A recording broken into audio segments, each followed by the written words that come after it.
help, help, help, help, help. What do you do in an emergency situation? And there's three things that people do, according to the experts. Some people fight, some people flight, and some people freeze. So some people turn and face the challenge front on and fix it, make it better. They're cool, calm and collected. They can think logically and they make the situation better. Other people get the hell out of there. So their body fills up with epinephrine and adrenaline and they sprint away. Not very helpful if you're a boss, a coach, a teacher, a parent. You're responsible for a group of people. You probably can't run away. So you probably have to be a critical thinker, a solution finder. You can't afford to run away. You have to turn and fight, overcome the challenge. The third one, unfortunately, is a really tricky one and something that seems to be becoming more and more obvious in the world today, where people are panicking. And here's a great quote that I learned a very long time ago. Panic is never part of the solution. Because what happens when you panic is you freeze. So the same thing goes on in your brain. Your body says you're under stress. Your brain says we've got to get you the hell out of here. You are filled up with epinephrine, adrenaline and cortisol, but your brain shuts down because it seems for some reason you haven't got the ability to turn and fight or to run away. So you freeze. And that is an hormonal situation. It's an emotional situation, but even emotions go back to physiology. And it's your body now incapable of coming up with a solution because you're frozen, you're panicking, you're hiding from the animal rather than turning and fighting or running away. You're trying to hide from the threat or hope the threat doesn't see you. Leave me alone, I can't deal with this. Versus turning and fighting the threat to overcome it or to run away. Now, as a boss, as a coach, a parent, a teacher, a leader, obviously you can't run away because you have to take everybody with you and it's probably pretty hard to carry even one person, let alone 100 or 1,000. You definitely can't panic. If you are in a leadership role, it has been suggested that the highest paid character trait for a leader is the ability to remain calm under pressure. And of course, the reason for that is if you are calm, you can now think logically, not emotionally, and they're at two ends of the scale. You cannot be emotional and logical at the same time. So if you're panicking, it's your emotions out of control. Your endocrine system, your hormonal system has lost control. So you can't think clearly. So that's why panic is never part of the solution. So here's an interesting question. If you are a boss, a coach, a leader, a parent, a teacher, do you have an option to panic? And I hope the answer is no. Do you have an option to run away? Maybe if it's a personal challenge just for you.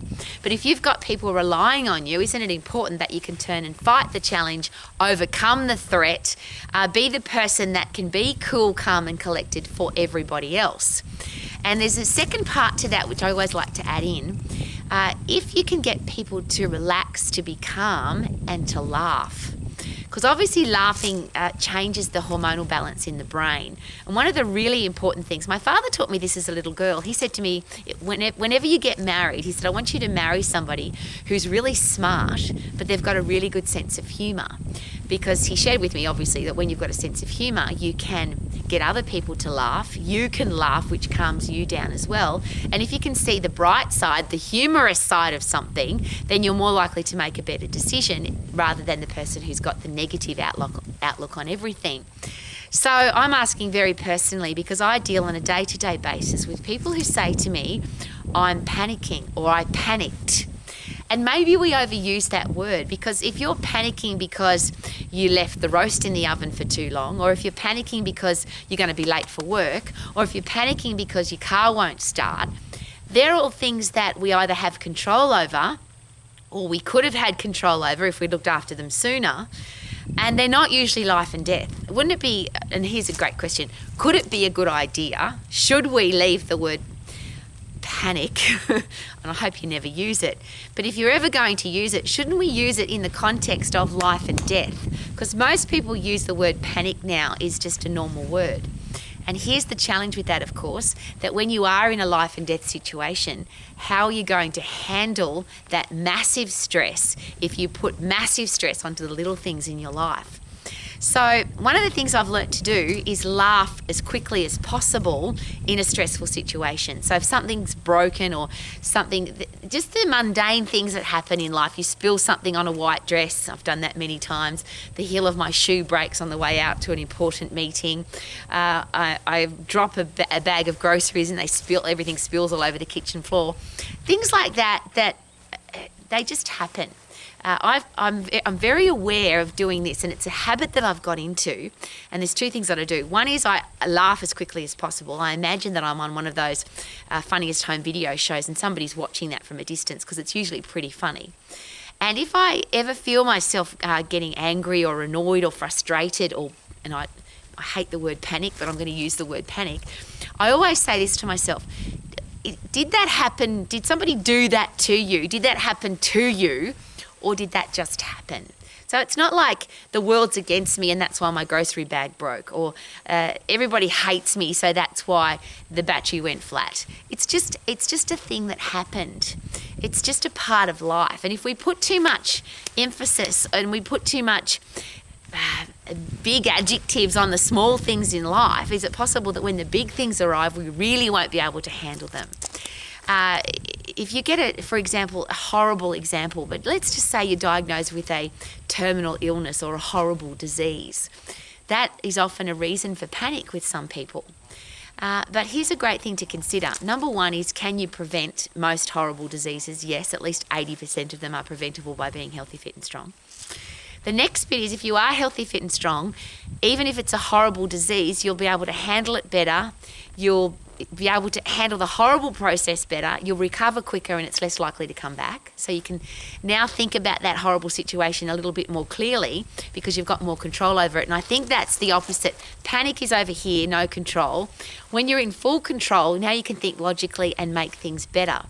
So that's one of the things that I always use, and one of the reasons why I never panic is I always look at the worst case scenario, which is an interesting thing for a positive, passionate person who's always optimistic. But the solution finding part of that, so I want to be a powerful, passionate, positive, optimistic solution finder.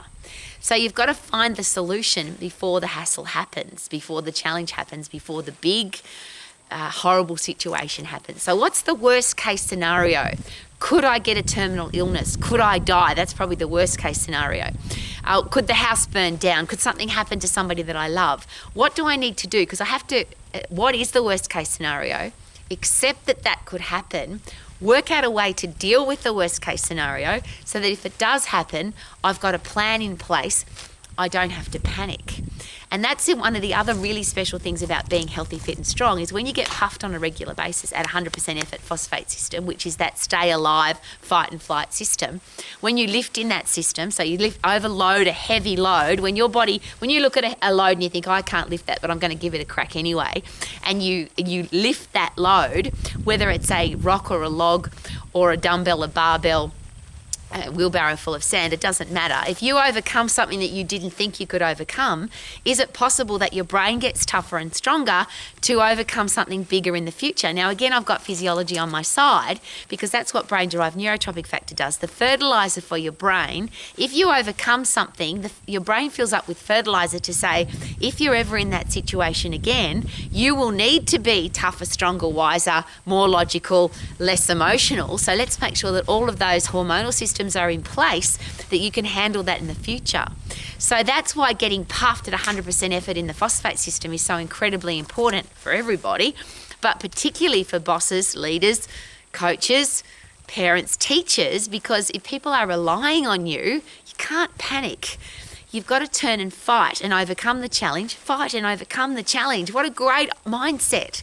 If it's a personal thing, you might need to sprint away. But I'm hoping again that there's never an option to panic or to freeze. So you've got to keep putting your body into a situation where it can overcome threat so that when a big threat arrives, it's used to it. What's the worst case scenario? How do I deal with that worst case scenario? How fit and strong do I need to be able to handle it when it comes along? What does my brain need to be able to cope with? And constantly sharing with yourself, I'm an optimistic, positive, solution-finding person. What do I need to do to keep doing that and getting better and better at that every day? And of course, the physiology of that is get puffed, lift heavy in the phosphate system so your body gets used to fight and flight. I call it the stay alive system. So for you, if panic is not an option, then let's remove the word. Things like struggling, I can't deal with it, I can't cope, I'm panicking. The things that we label now so easily. How about we just remove those negative words, replace them with positives, which is how can I be fit and strong mentally and physically to handle the toughest situation that comes along. Here's the worst case scenario.